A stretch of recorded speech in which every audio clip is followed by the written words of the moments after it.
Hey, come see us on tour. We'll be in Chicago, Grand Rapids, Michigan, Duluth, Georgia, right outside of Atlanta, Jacksonville, Florida, Tempe, Arizona, and Burbank, California. Go to jimmydore.com for a link for those tickets. This is the great cholesterol scam. You've been scammed. Remember you were scammed on skin cancer? Turns out sun's actually good for you. And No. if you don't get enough sun, you get the kind of cancer that actually kills you. And the kind of cancer you get from the sun is not as deadly. So anyway...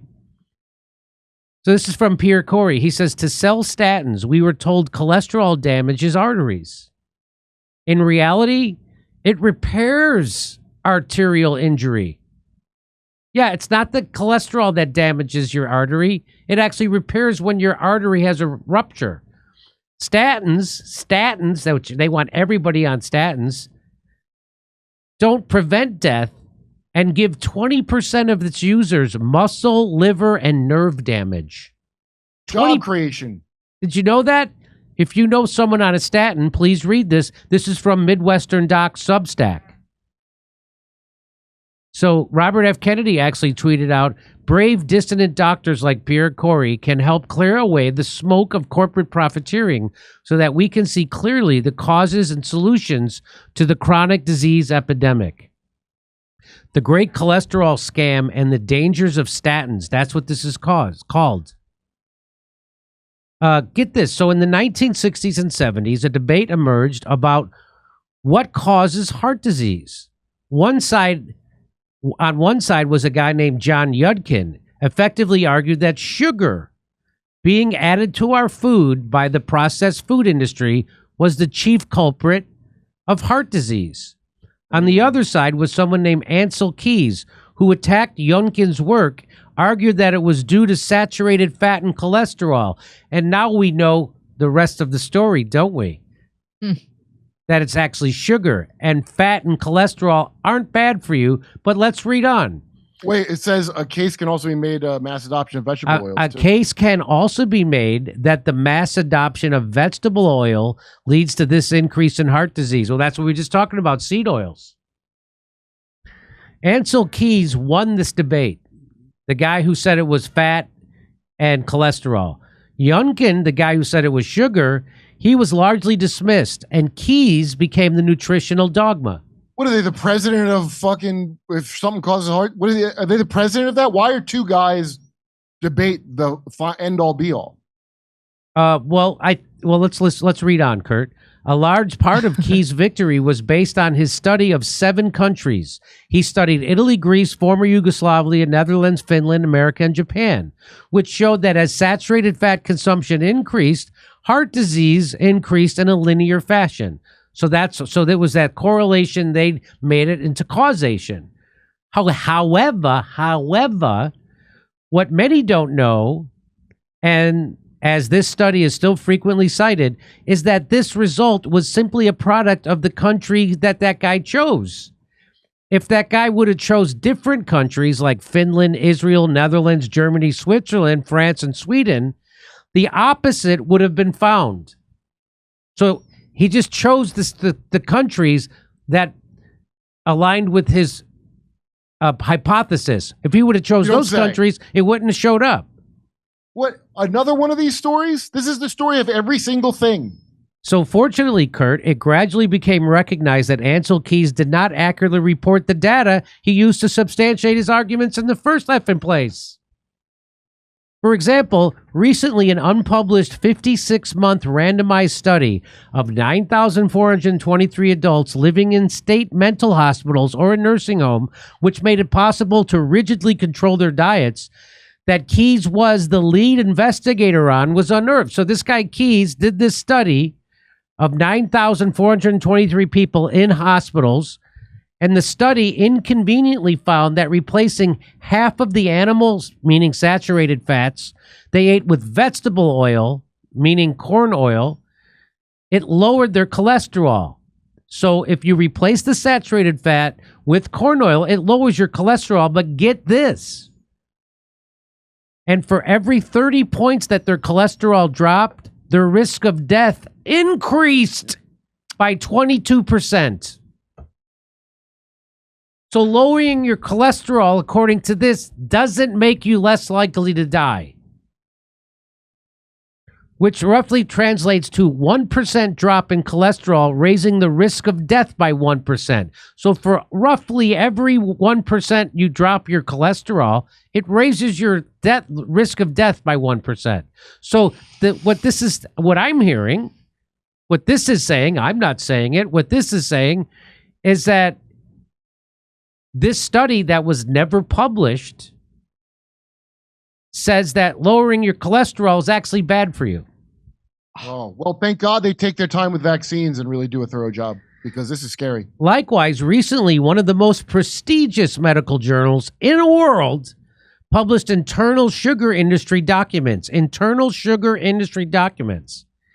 They showed the sugar industry had used bribes to make scientists place the blame for heart disease on fat so Youngkin's work would not threaten the sugar industry. You're kidding. Scientists are just as corrupt as every other motherfucker in any other place in the world? Yes. But I view them as the clergy of our rational modern society. They are not.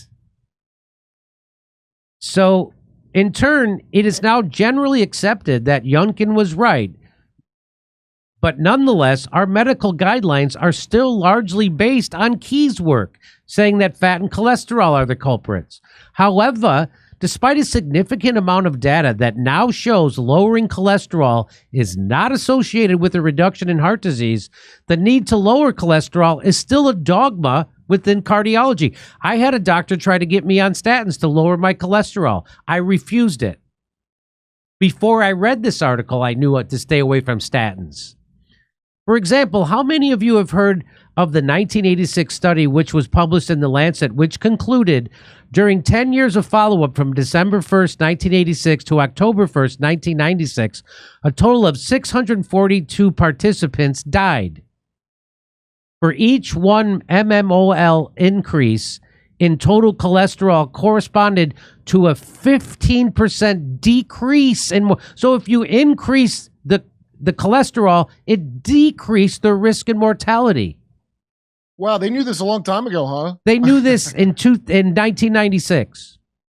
Well, it's good I'm hearing it now. I've never watched my cholesterol, so I guess I did good with that. By the way, let me tell you something. I've been eating 3-4 tablespoons of butter for breakfast since, 1999. And I don't watch any of my fat or anything. And I had my heart checked with echocardiograms and CTs, and after my vaccine injury, and my cardiologist said, you have 0 blockage. 0. So do you know why I don't eat a lot of sugar? One of the consistent patterns I've observed within medicine is that once a drug is identified that can beneficially change a number, meaning change the number of your cholesterol or your blood pressure, that medical practice guidelines will gradually shift to prioritizing treating that number, and before long, rationales will be created that require more and more of the population to be subject to that regimen. In the case of statins, Kurt, prior to their discovery, it was difficult to reliably lower cholesterol, but once they hit the market, statins, research rapidly emerged stating that cholesterol was more and more dangerous, and hence the more and more people needed to be on statins. So once statins hit the market, they went out and created these studies that said cholesterol is really dangerous and you got to lower it because we found a drug that lowers it. Do you remember what's her name from Three's Company that had the Thigh Master? I saw Larry King talking about Suzanne statins. Summers. You're like, yeah, statins are good. And she was talking about blood pressure with him on As you would around that time. As you would expect, similar increases also occurred in the United States. For example, in 2008-2009, 12% of Americans over 40 reported taking a statin, whereas in 2018-2019, that number had increased to 35% of Americans are taking statins. With just in 10 years. Given how much these drugs are used, it then raises a simple question. Well, how much benefit do they produce? Well, I got to see their books at the pharmaceutical company. Hold on to your balls. As it turns out, this is remarkably difficult to answer. Why? Because they keep the data hidden, Kurt. Proprietary. Because the published studies use a variety of confusing metrics to obfuscate their data. Nonetheless, when independent researchers looked at the published trials, which almost certainly inflated the benefit of statin therapy, they found that taking a statin daily for 5 years resulted in you living, on average, 3 to 4 days longer. What? How can I not be on it? Sadder still, larger trials have found this minuscule benefit is only seen in men. Not women? In short, most of the benefit from statins is from creative ways to rearrange data and the cause of death, not any actual benefit. This sounds like misinformation. In circumstances like these, where an unsafe and ineffective but highly lucrative drug may be sold, the next step is typically to pay everyone off to promote it. I wonder, did that happen during COVID? I don't know. No. For example, to quote Chapter 7 of Doctoring Data, the National Cholesterol Education Program has been tasked by the National Institutes of Health to develop guidelines that everyone uses for treating cholesterol levels. Excluding the chair, who was by law prohibited from having financial conflicts of interest, the other 8 members, on average, were on the payroll of 6 statin manufacturers. In 2004, the NCEP reviewed 5 large statin trials and recommended aggressive LDL lowering for high-risk patients, primary prevention with lifestyle changes, and statins. Well, if 6 of the 8 members were all on the payroll, if 8 of the members were on the payroll of 6 statin manufacturers, In 2005, a Canadian division of the Cochrane collaboration, who were not paid off, reviewed 5 large statin trials. 3 were the same as NCEP's, while the other 2 had also reached a positive conclusion for statin therapy. That assessment instead concluded statins have not been shown to provide an overall health benefit in primary prevention trials. Oh my God, we gotta pay those guys off. That's we made a terrible mistake. We have to pay these guys immediately. So get this, the American College of Cardiology then made a calculator to determine your risk of developing a heart attack or stroke in the next 10 years based on your age, blood pressure, cholesterol level, and your smoking status. In turn, I've lost track of how many doctors I saw proudly punch their patients' numbers into that calculator and then inform them that they were at a high risk of stroke or heart attack and urgently needed to start statins.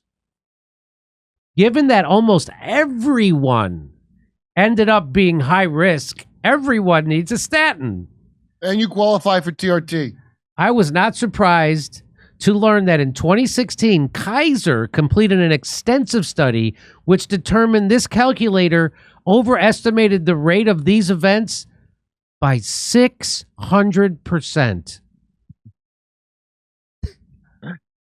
Sadly, that has not at all deterred the use of this calculator. For example, medical students are still tested on it for their board examinations. Wow. Tom Cruise is less crazy than people that trusted their doctor. That's right. Presently, we believe cholesterol somehow gets into a blood vessel and then damages it, leaving an atherosclerotic plaque. Kendrick, this other doctor, in turn argued that a competing model that the medical professionals largely buried provides a much better explanation of the actual cause of heart disease. So that's what we think now, that cholesterol gets into your blood vessel and then damages it. But here is the new theory, or the theory they've known for a while. Blood vessels get damaged. The body repairs those damage with clots. As clots heal, they are pulled inside the blood vessel wall, and a new layer of endothelium, which is blood vessel lining, grows over that clot. As this occurs multiple times in the same area, the damage, or the plaques, under the blood vessel becomes more abnormal. In short, a good case can be made that our entire heart disease model is based on a variety of correlations that were erroneously assumed to demonstrate causation. Was your clue when they said somehow it damages and that was the only explanation? Yes.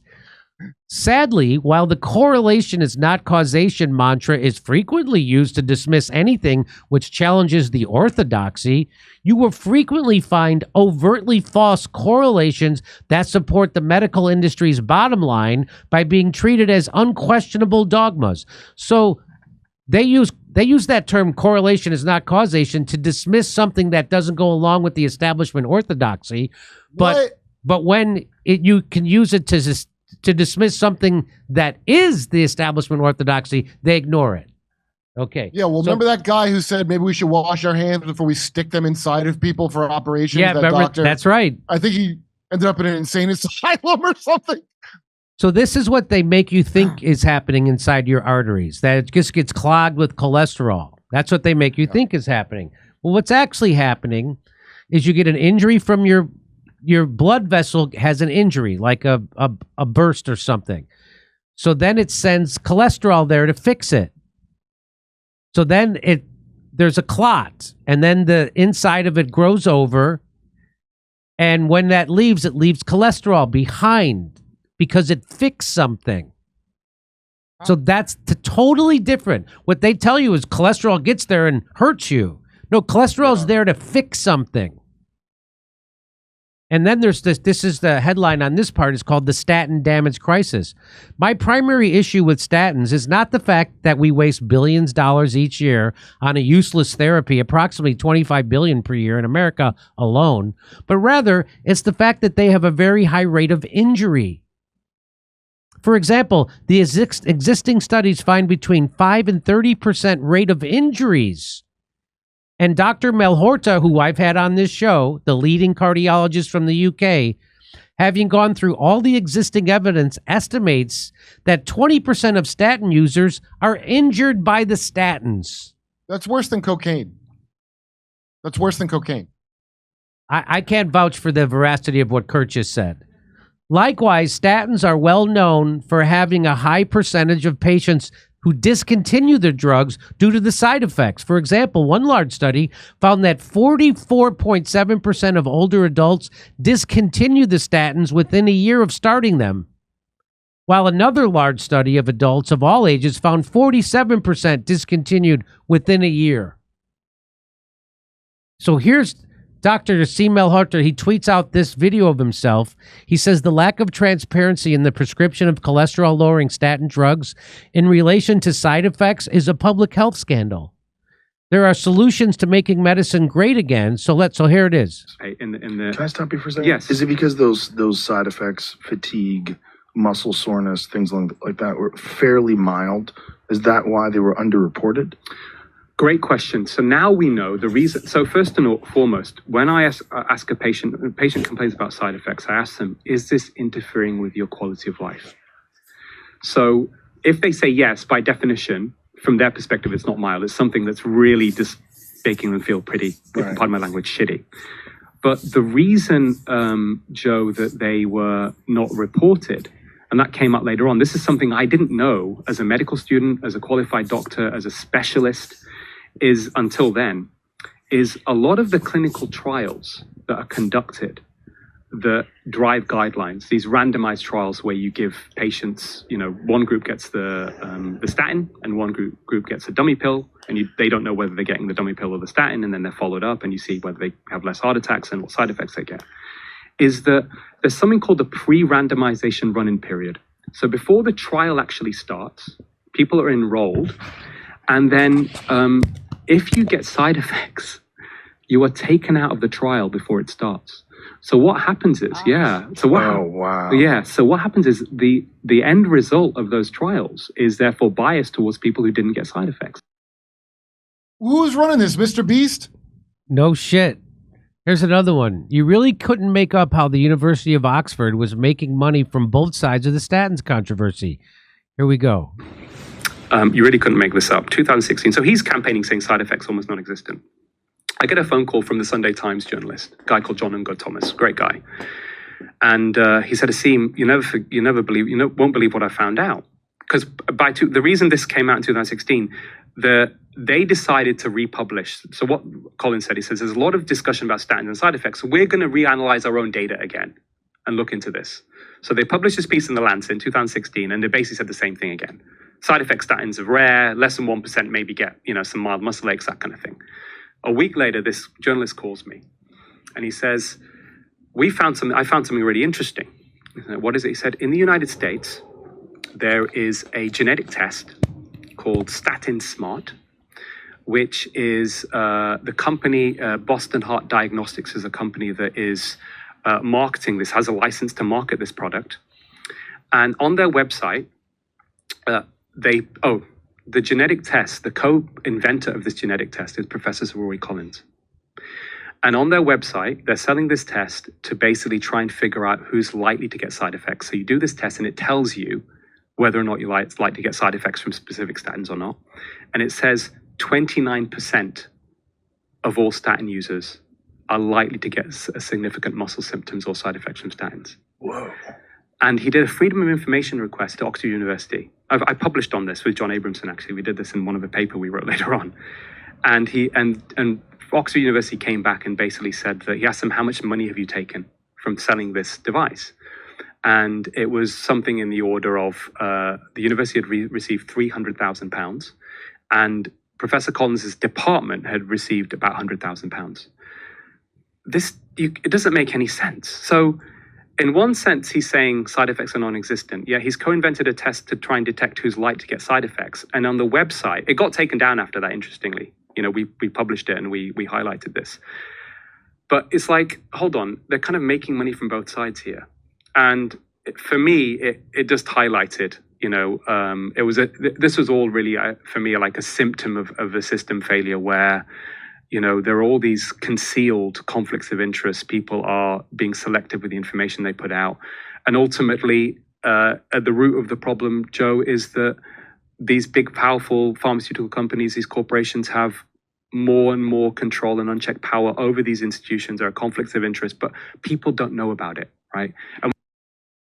Yeah, it doesn't make any sense that it only costs $100,000 for them to do this. That's what don't make sense. I know. All the other parts make sense. $100,000, that's all it takes for you to kill people? So here's what mass murders, $100,000. So the cause of statin side effects. So statin, there's this thing called acetyl and whatever the pathway. So it blocks this. The statin comes in and blocks it here. And so then all this other stuff that it's supposed to do, it doesn't get done.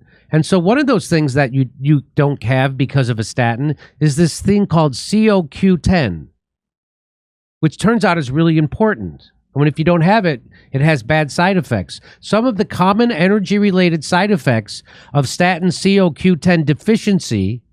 So if you take statins, it blocks this chain of events, and then you don't have these CoQ10s. And here's what happens when you don't have the you get mitochondrial damage. You get lack of energy. Mitochondrial damage. You get lack of energy, chronic fatigue syndrome, congestive heart failure, and fluid retention. You get shortness of breath. You get gout. Some of the side effects of statin CoQ10 deficiency weakening the cell wall integrity include hepatitis. What? Yes. Pancreatitis. Nice.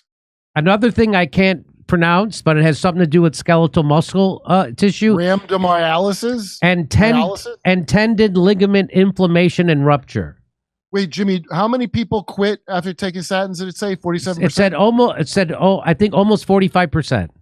Okay, so I'm going to go out on an even further limb and die on this hill that also cocaine, that is not the case. So this is the place that is the compromised center that does all the studies on statins, right? It says the cholesterol treatment trial is collaboration.